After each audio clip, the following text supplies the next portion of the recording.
J'ai reçu un message du voleur qui avait volé le téléphone de ma femme. Elle te trompe. J'ai des preuves. Tu veux de l'aide pour régler ce problème? Quand ma femme m'a dit que son téléphone avait été volé, je n'ai pensé qu'à l'ennui que ça représentait. Mais quelques jours plus tard, j'ai reçu un message qui m'a glacé le sang. Le voleur disait vouloir m'aider, et qu'il avait des preuves. C'est là que j'ai compris que je ne connaissais rien à la femme avec qui je m'étais marié. Ma matinée avait commencé comme toutes les autres. J'ai embrassé ma femme aimante et je suis parti au travail, sans me douter une seule seconde que ce jour allait changer ma vie à jamais. Comment aurais-je pu savoir? Un SMS est arrivé sur mon téléphone, envoyé d'un numéro totalement inconnu. Et ce message s'est gravé dans mon esprit comme une marque au fer rouge. Ta femme te trompe. C'est moi qui ai volé son téléphone, et j'ai des preuves. J'étais sous le choc. Qu'est-ce que c'était que cette histoire? Ce n'était pas un mensonge, quelques jours auparavant, le téléphone de ma femme avait effectivement été volé. D'après elle, elle marchait dans la rue en parlant au téléphone quand un type à moto est passé et a arraché l'appareil de sa main, avant de disparaître aussitôt. Elle disait l'avoir bloqué dès qu'elle avait pu, mais elle n'avait pas porté plainte, parce que, selon ses propres mots, ça ne servirait à rien, puisqu'elle n'avait même pas vu le visage du voleur.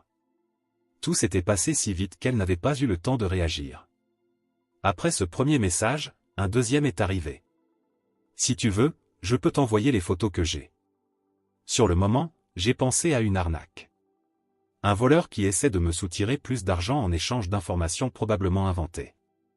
La réaction la plus logique aurait été de bloquer le numéro. Et j'étais sur le point de le faire. Mon doigt était déjà au-dessus du bouton de blocage quand un autre message est arrivé. Elle te trompe avec Mariano. Là, j'ai vacillé. Mariano était le superviseur de ma femme. Elle m'en avait parlé plusieurs fois. D'après elle, ils étaient juste amis. Je le connaissais même. On s'était croisés lors de quelques soirées organisées par son entreprise. Il m'avait toujours semblé poli, un peu réservé, mais jamais je n'aurais soupçonné quoi que ce soit.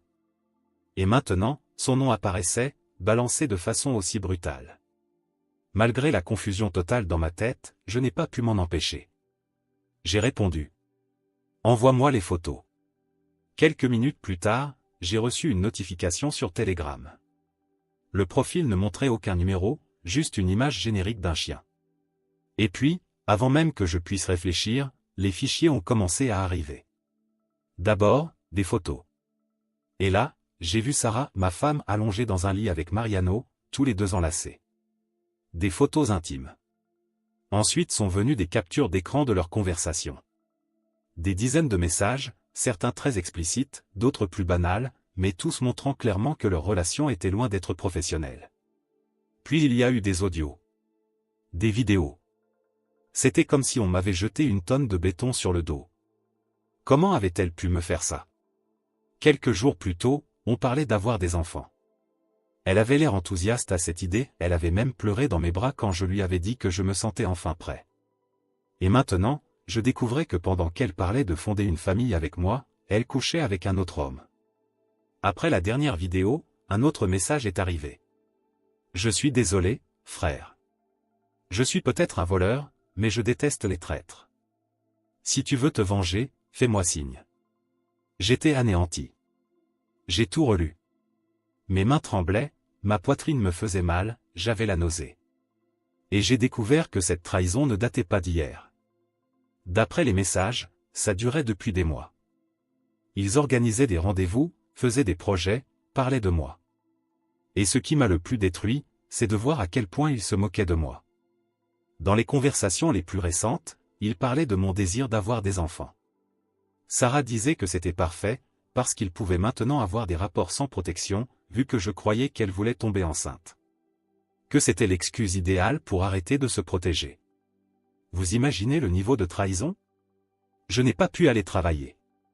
Une partie de moi voulait débarquer à son boulot, la confronter devant tout le monde, hurler la vérité à la face de tous.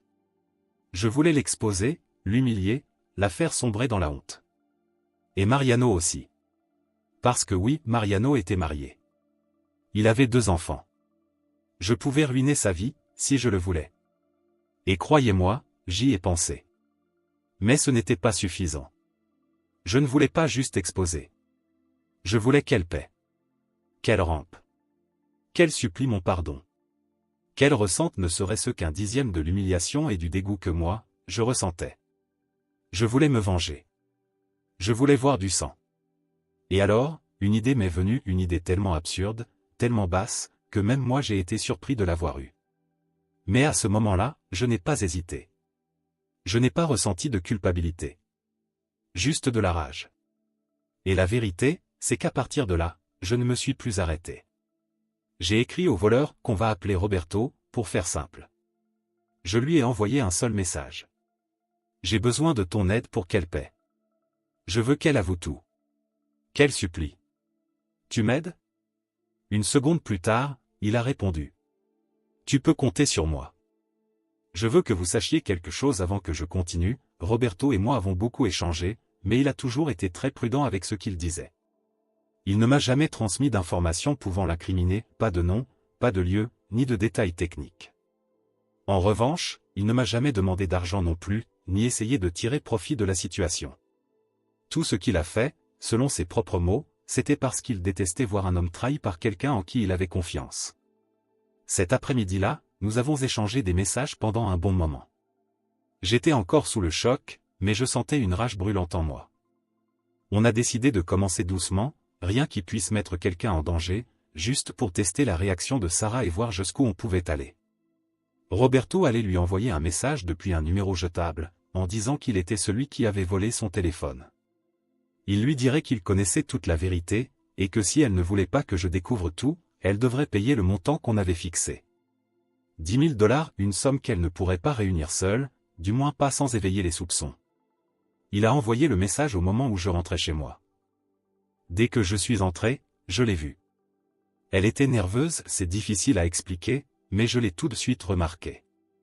Elle m'a regardé avec un mélange de peur et de confusion, comme si elle attendait que je dise quelque chose, tout en priant pour que je garde le silence. Je lui ai demandé si tout allait bien, elle m'a répondu que oui. J'ai un peu insisté, et elle a dit qu'elle avait passé une mauvaise journée au travail, qu'il y avait plein de problèmes internes, que son patron était de mauvaise humeur et qu'elle ne voulait pas en parler. Le reste de la soirée, elle est restée collée à son téléphone. Elle est allée aux toilettes au moins 4 fois, y restant plusieurs minutes à chaque fois. Pendant ce temps, Roberto m'envoyait des captures d'écran de leur conversation. Sarah disait que c'était impossible de réunir cette somme, qu'elle ne pourrait pas tout rassembler aussi vite.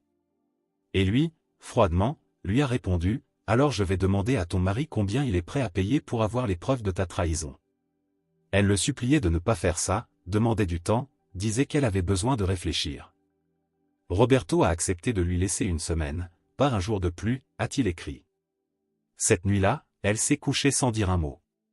Elle n'a rien voulu regarder, ni film, ni livre, ni discuter. Elle s'est juste tournée de l'autre côté et est restée silencieuse. Et moi, je n'ai rien dit non plus.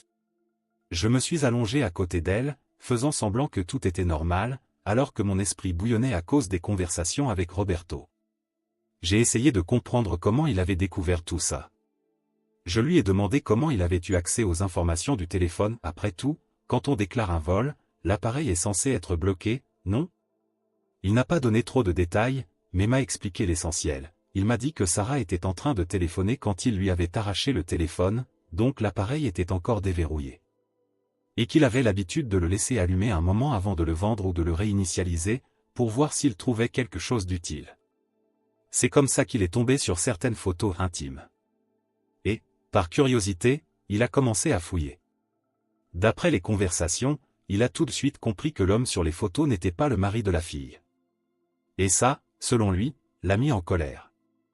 Il a donc contacté une connaissance qui a l'habitude de cloner les téléphones avant de les formater, et lui a demandé de faire une copie de tout. C'est à ce moment-là qu'il a trouvé mes informations et qu'il a décidé de m'écrire. C'est la version qu'il m'a donnée et honnêtement, je n'ai aucune idée de comment ce genre de choses fonctionne. Revenons à l'histoire, le lendemain, Roberto a complètement ignoré Sarah. Elle lui a envoyé plusieurs messages pour négocier, demander plus de temps, dire qu'il était impossible de rassembler cette somme, implorer sa compassion. Il n'a répondu que le soir, avec un message bref, « Il ne te reste plus que 6 jours. » Pendant ce temps, à la maison, Sarah ne confessait toujours rien. On voyait bien qu'elle était nerveuse, préoccupée, avec un air abattu, des cernes marquées et une anxiété qu'elle n'arrivait pas à dissimuler. Mais chaque fois que je lui demandais ce qu'il se passait, elle répétait la même excuse, des problèmes au travail. Alors, Roberto et moi avons décidé d'augmenter la pression.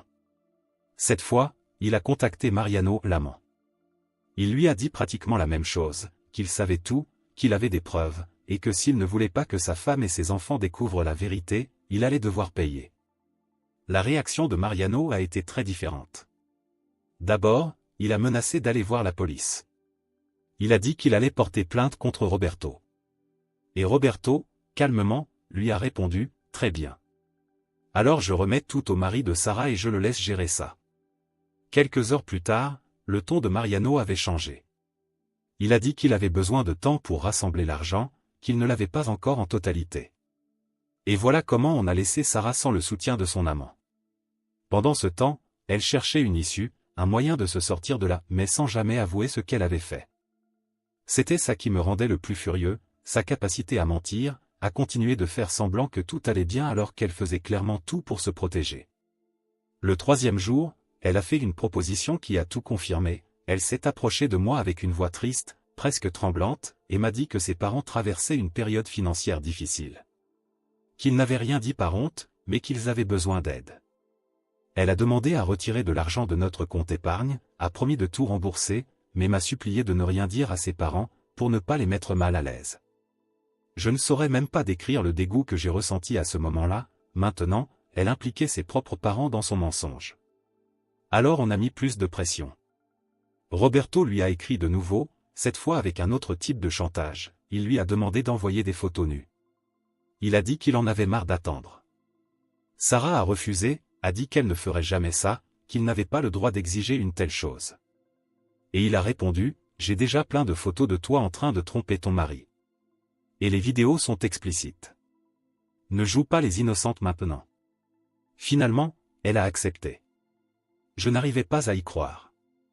Roberto m'a envoyé les captures d'écran de toute la conversation. Là, je voyais ma femme, suppliant, s'humiliant, envoyant des photos pour m'empêcher de découvrir la vérité, mais elle refusait toujours d'avouer. Jusqu'où serait-elle capable d'aller? Roberto a voulu le savoir. Il lui a demandé ce qu'elle serait prête à faire de plus. Il a dit, « Est-ce que tu coucherais avec moi pour que je ne dise rien à ton mari ?» Sarah a répondu non, que ça, elle ne le ferait jamais. Mais alors il a lancé une phrase qui m'a marqué, « J'en suis sûr que tu le ferais, parce que la seule chose que tu n'es pas capable de faire, c'est dire la vérité. » Pourquoi ne pas tout avouer? Elle n'a pas répondu. Et à moi non plus, elle n'a rien dit. Alors on est allé encore plus loin. Roberto lui a demandé d'enregistrer une vidéo d'eux en train d'avoir un rapport, elle et moi. Il a dit que ça le convaincrait de tout laisser tomber. Sarah a refusé, a dit qu'elle ne pouvait pas faire ça, que c'était trop. Il a répondu, « Mais c'est ton mari, non? Si tu as pu filmer avec ton amant, pourquoi pas avec ton mari ?» Elle a pleuré, supplié, demandé qu'il ne l'oblige pas à faire ça. Et alors, il a dit qu'il en avait assez, qu'il allait tout envoyer à son mari immédiatement. Et là, elle a accepté. Encore une fois, elle a dit qu'elle enverrait la vidéo. Roberto m'a envoyé les captures d'écran. Sur le moment, j'étais paralysé. Je lisais encore la conversation quand j'ai vu Sarah sortir de la salle de bain avec une expression étrange. Elle est restée debout à côté du lit, faisant semblant de chercher quelque chose, mais j'ai vu. J'ai vu comment elle a discrètement placé le téléphone face au lit, en essayant de le cacher, et soudain, elle s'est déshabillée. Elle m'a dit que ça faisait longtemps qu'on n'avait pas eu d'intimité, qu'elle avait envie d'être avec moi, que je lui manquais. Mais tout ce que je ressentais, c'était du dégoût. J'ai dit que j'avais mal à la tête, que je n'étais pas d'humeur, et je me suis tourné sans même la regarder. Elle a insisté, et j'ai répété, non, une autre fois. Finalement, elle s'est enfermée dans la salle de bain et, même en silence, je l'ai entendue pleurer. J'aurais pu avoir de la peine. Mais le fait que, même maintenant, elle continuait à nier, sans jamais rien avouer, ça me dégoûtait. Et c'est là que j'en ai eu vraiment marre. Cette femme ne valait rien. Elle ne méritait pas mon temps. Mais elle ne s'en tirerait pas comme ça. Je ne pouvais pas la laisser sans conséquence. Elle paierait pour la trahison, pour les mensonges, pour chaque larme fausse qu'elle avait versée alors qu'elle se donnait encore à un autre homme. Et elle paierait avec quelque chose de pire que le simple regret. Alors, on a lancé l'attaque finale. Ce serait sa dernière chance d'avouer. Plus de préavis. Roberto a envoyé un nouveau message, plus froid que jamais, tu n'as plus besoin de me donner l'argent. Tu vas faire un boulot pour moi, et tout sera réglé. Elle a répondu tout de suite, nerveuse, quel genre de boulot? Qu'est-ce que tu veux que je fasse? Roberto n'a même pas essayé d'adoucir, c'est simple. Tu vas récupérer un paquet et le livrer à une adresse. Là-bas, on te rendra ton téléphone et tout sera terminé. Sarah a demandé ce qu'il y avait dans le paquet, et il a répondu, à ton avis? Ce ne sont pas des bonbons. Évidemment, c'est de la poudre. Sarah a d'abord refusé. Elle a dit qu'elle avait presque tout l'argent, qu'elle allait pouvoir payer, mais il l'a interrompu sèchement, assez de bêtises. Ce n'est pas un jeu. Si tu n'acceptes pas tout de suite, j'envoie tout à ton mari. Tout? Et le plus incroyable, c'est qu'elle a accepté.